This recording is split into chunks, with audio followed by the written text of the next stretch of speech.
they way to the danger zone. The U.S. and Israel launched one of their largest ever joint military exercises this week in Israel and the Eastern Mediterranean. The live-fire drill, named Juniper Oak, will include over 140 aircraft, bombers, and refueling jets, aimed at testing collective U.S. and Israeli readiness, and also to improve the interoperability of both militaries, sending a clear signal to Iran.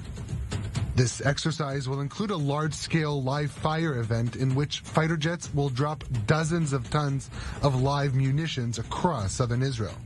That's in addition to nearly 6,500 U.S. soldiers and more than 1,100 Israeli personnel participating in the exercise. And it comes just days after White House National Security Advisor Jake Sullivan visited Israel and met with Prime Minister Benjamin Netanyahu in Jerusalem.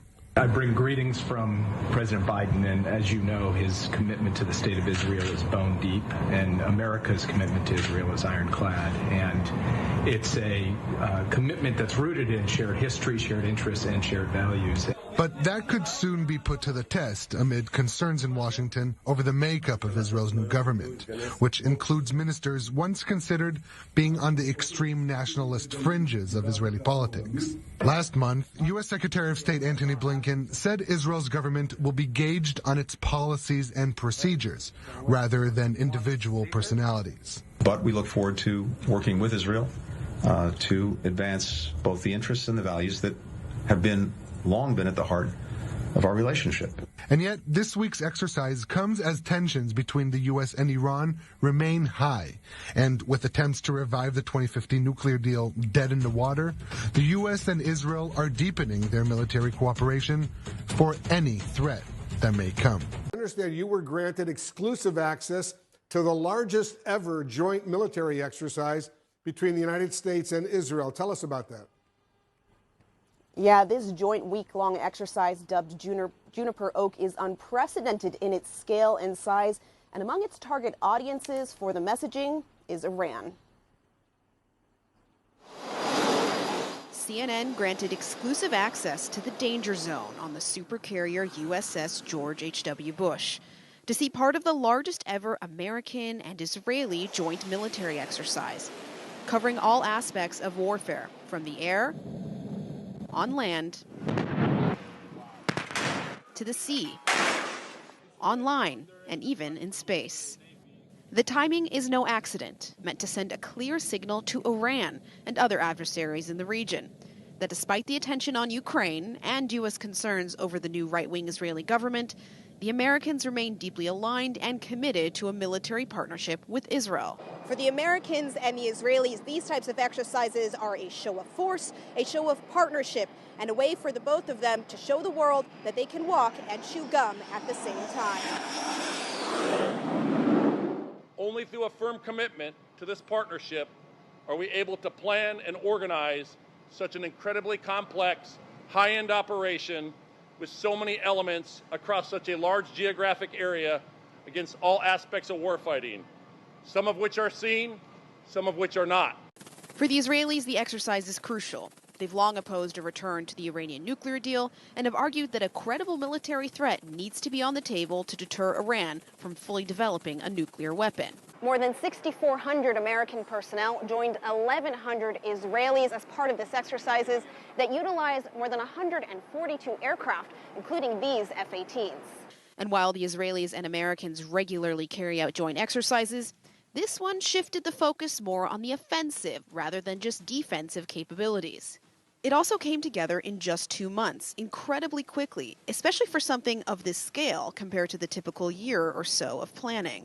While officials shy away from drawing a direct connection between the speed and recent events in Iran and the breakdown last year of negotiations over the nuclear deal, it is hard to ignore the context. I think it's fairly clear that we can very quickly move assets in the region to respond to crisis, and we can do so alongside our partners, and we can fight and conduct offensive operations in every domain alongside our partners. The military option, which President Biden called the last resort to deal with Iran, seems to be on loud display. Wolf, more than 180,000 pounds of live munitions were used during this exercise. And one thing that officials I spoke to today pointed out to me that was especially for them exciting and interesting about this exercise was really how it covered absolutely all aspects of modern warfare, from the typical planes and boats and on the ground, but also including cyber warfare, and this time they said space. Wolf. Very important. Excellent reporting, Hadass. Thank you very much, and a very significant signal message to the Iranians right now. That was the intent. Thank you very, very much.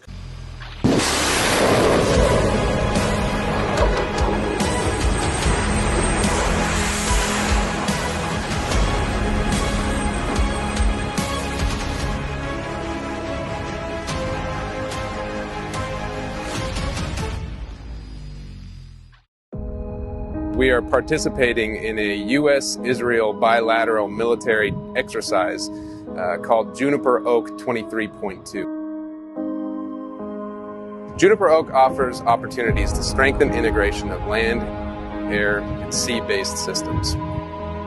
It also offers us a great opportunity to build and develop relationships with our partner nations. We have pretty close ties with the Israelis. I think that getting the opportunity to finally work together, getting to know each other's customs a little bit and how we operate. If there is a future need for us to have to incorporate military forces, I think it's going to help it make a more fluid transition.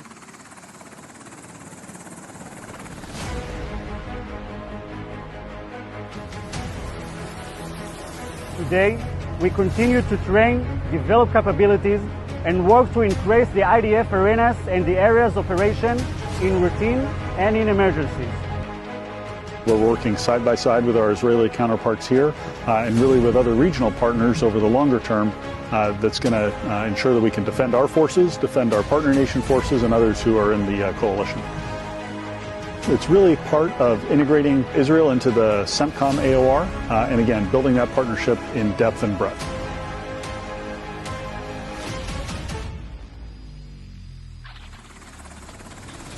But the main reason is to really know each other better, to prepare ourselves for the future to come.